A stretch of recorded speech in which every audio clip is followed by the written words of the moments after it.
This is a Talk2Jack podcast with UnkuJack, exploring topics on heart, mind, soul, and the human experience. Let's talk.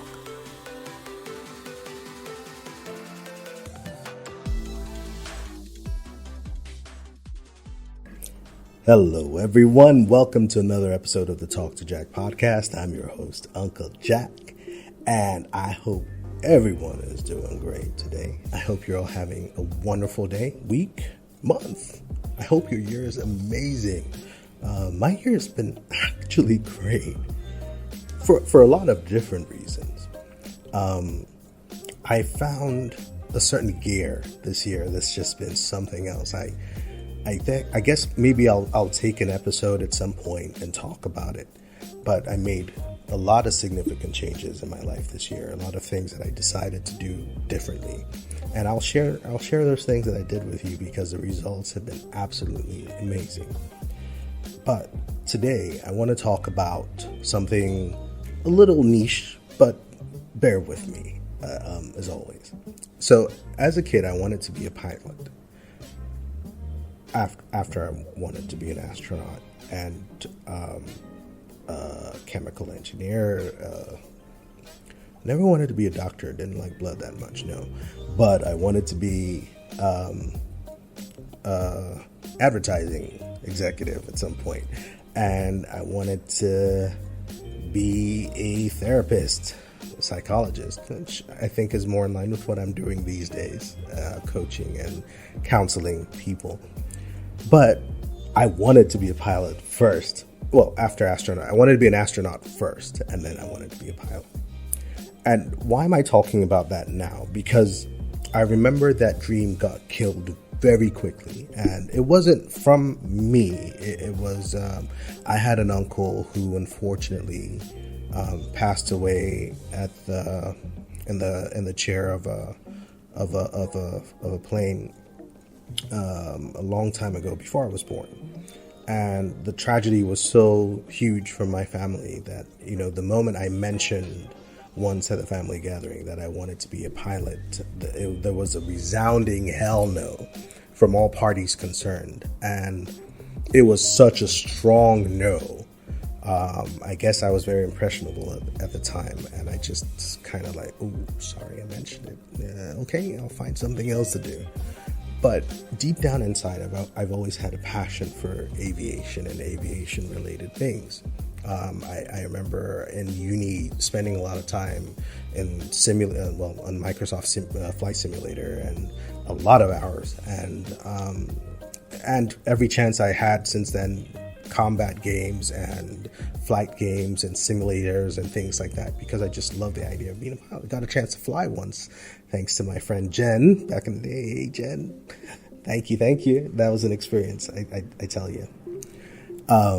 But it was lovely to be able to live out that passion, that dream, even if it's virtually. And the technology now is amazing. You can do so many things, but I still spend a lot of time on aviation forums and sites, just reading and learning and watching and all sorts of things. And there's a concept that I want to talk about today because I believe it's a metaphor that draws a parallel to life, and that can be quite counterintuitive when you look at it from the perspective of life. And I know that there's this thing in aviation called, you have a strong headwind or you have a tailwind. And basically, one of those things means that you're flying with the wind behind you, and another one means that you're flying with the wind in front of you, or blowing towards you. And what that can do is that when you have a strong tailwind, the wind is pushing the airplane forward. You're kind of being pushed along, while if you have a headwind, the wind is blowing up against the plane, and you create a little bit more lift, right? Which is basically what keeps the plane in the air. I'm trying to be as non-technical as I can. That's if I'm even getting it right, if I even understand it properly. But this is a metaphor that I want to draw, which is more around the wind. The wind being, well, in one way, the wind is an accelerator.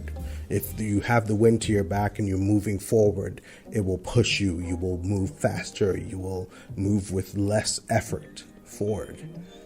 If the wind is blowing at you and you're moving towards the wind, then you have more resistance and you struggle to make headway. The stronger the wind, the more effort you have to put in to keep up, to keep moving forward against the wind.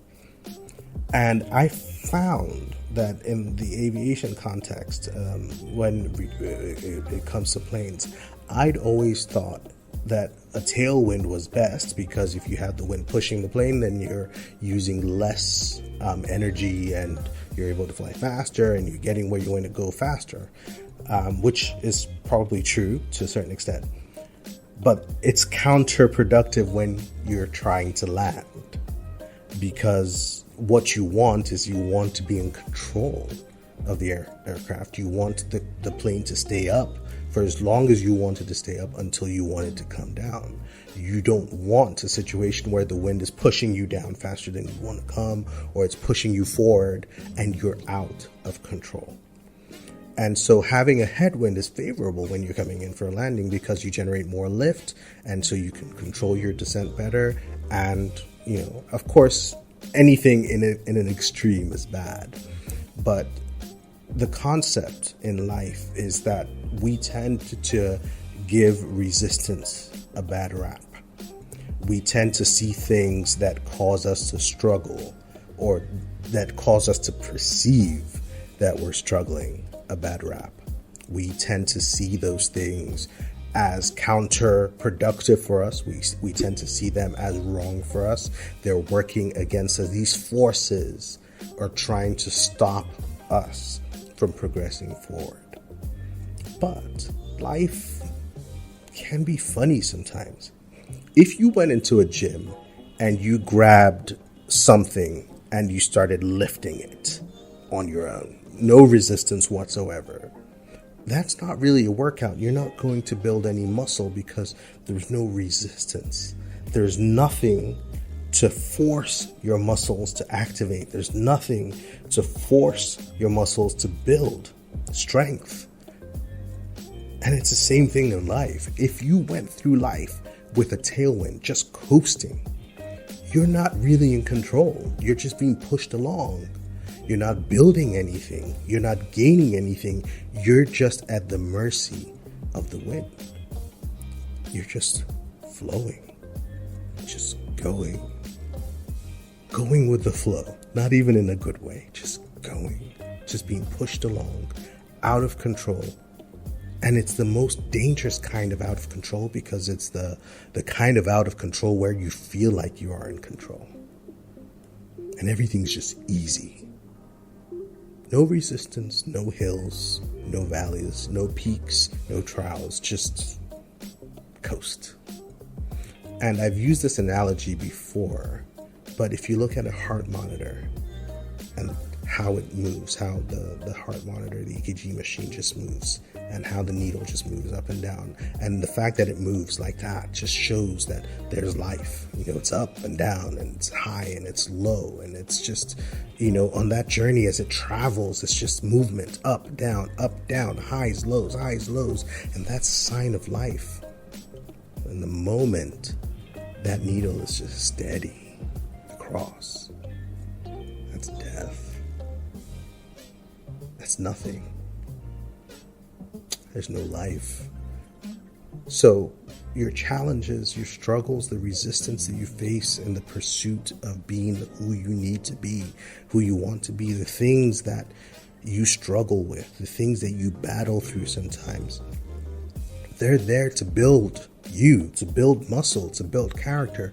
They're there to give you a controlled situation so that you can touch down smoothly.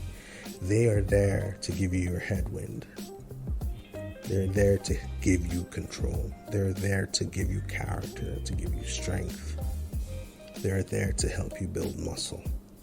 They're proof of life.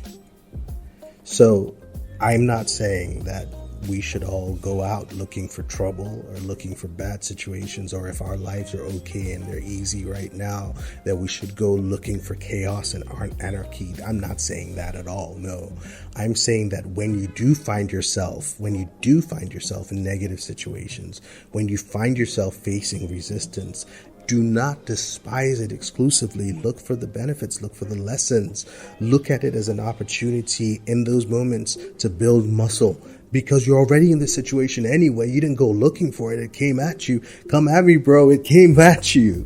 It is what you found yourself in. So make the best of it. Build resolve, build muscle, make the best of it, grow through it, learn lessons from it, and see it for what it is. Proof that you are alive, proof that you are living, proof that your journey continues. And on the other end of that hill that you're climbing is Easy Street. And there'll be another hill up front, but until then, you'll enjoy the coast.